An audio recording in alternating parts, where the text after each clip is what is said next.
안녕하세요. 백사원 목사입니다. 오늘은 4월 16일 화요일 아침입니다.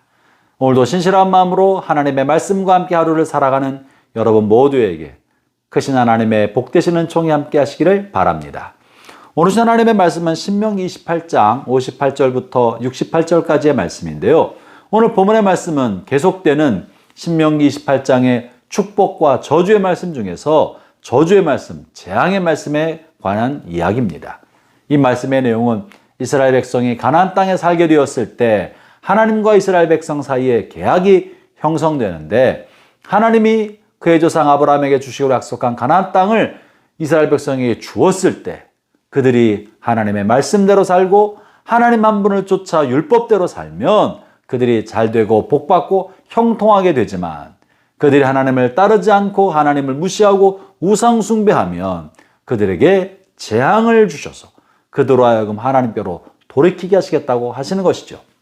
본문에는 이스라엘 백성이 하나님을 거역하고 잘못된 길, 세상의 길을 쫓는 삶을 살게 되었을 때 나타나는 현상, 하나님으로 말미암은 재앙의 현상 몇 가지를 다루고 있는데요.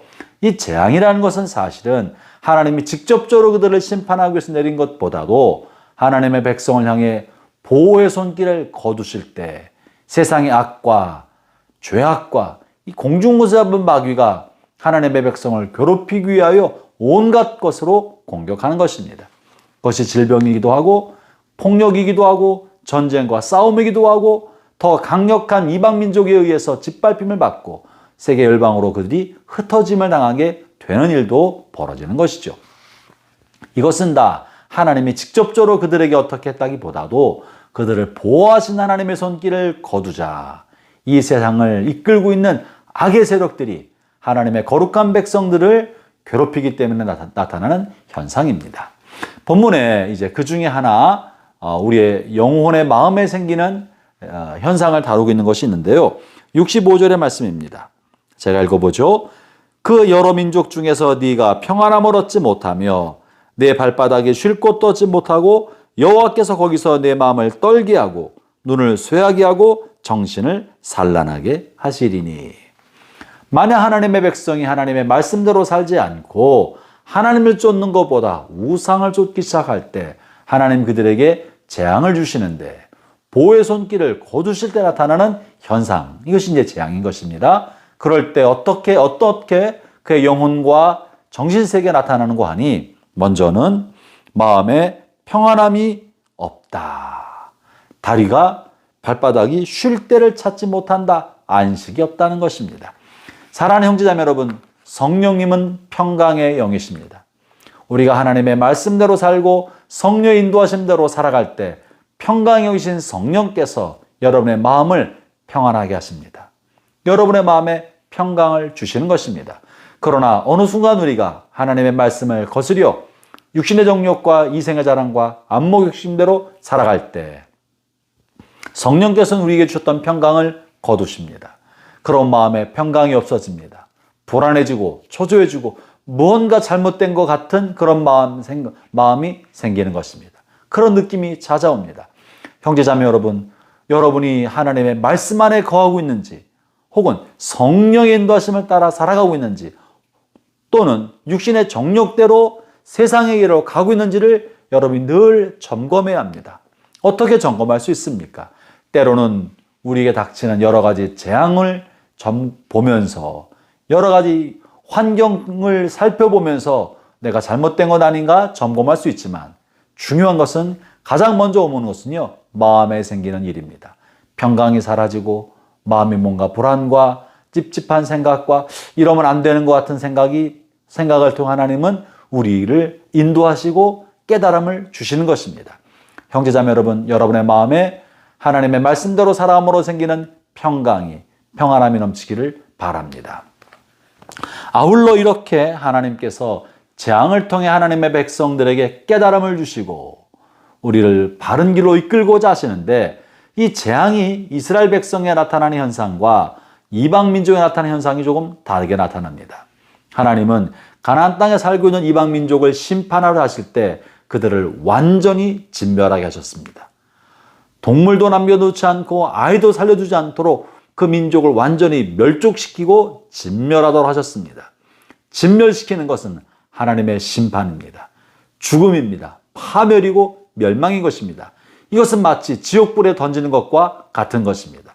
반면에 믿음을 따른 이스라엘 백성, 아브라함의 자손들, 하나님의 자녀들에게는 완전한 파멸, 멸망과 죽음의 심판은 주지 않으십니다. 그리고 대신에 이렇게 하십니다. 그것이 62절의 말씀인데요. 너희가 하늘의 별같이 많을지라도 내 하나님 여호와의 말씀을 청종하지 아니하므로 남는 자가 얼마 되지 못할 것이다. 하나님 이들을 심판하셔서 많은 재앙을 내리고 열방에 다 흩으시지만 그들을 멸족시키지는 않으신다는 거예요. 완전한 파멸과 완전한 멸망으로는 가게 하지 않으신다는 겁니다.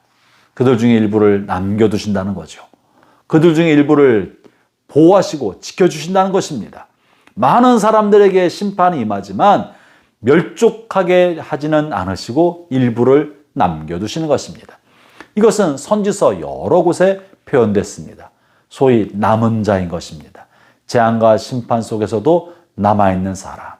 하나님 이들을 남겨두심으로 다음 세대에 소망을 두게 하려는 것이고 이들을 통해 다시 한번 하나님의 백성, 하나님의 거룩한 백성들을 일으키셔서 하나님의 뜻을 이어가게 하려고 하는 것이 하나님의 계획인 것입니다.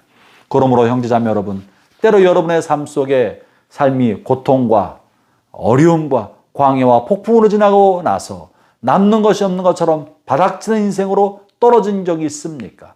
혹은 지금 그러십니까? 그러나 하나님 여러분의 생명을 남겨두시고 육체를 지켜주셨다면 여러분은 남은 자인 것입니다. 이것은 하나님이 여러분을 파멸시키고 소멸시키려고 하는 것이 아니라 남은 자를 통해 우리를 정화시키고 정결케 하고 새롭게 하여서 하나님의 뜻을 쫓아가는 하나님의 참 백성, 거룩한 하나님의 백성이 되게 하시려는 하나님의 소망이며 하나님의 기대인 것입니다.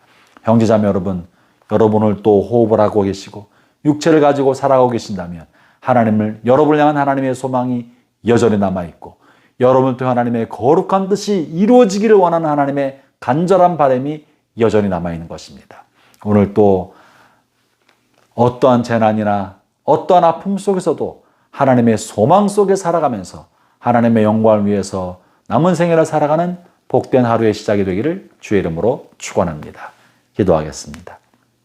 하나님 아버지, 우리가 하나님의 말씀의 뜻대로 살지 못하고 하나님의 부르심대로 살지 못함으로 때로 우리에게 고난과 역경이 생길 때 하나님, 우리가 이로 말미암아 낙심하거나 좌절하지 않고 하나님의 뜻을 바르게 깨닫고 다시 남은 자가 되어 하나님의 영광을 위해 살아갈 수 있도록 성령의 도와 주시옵소서.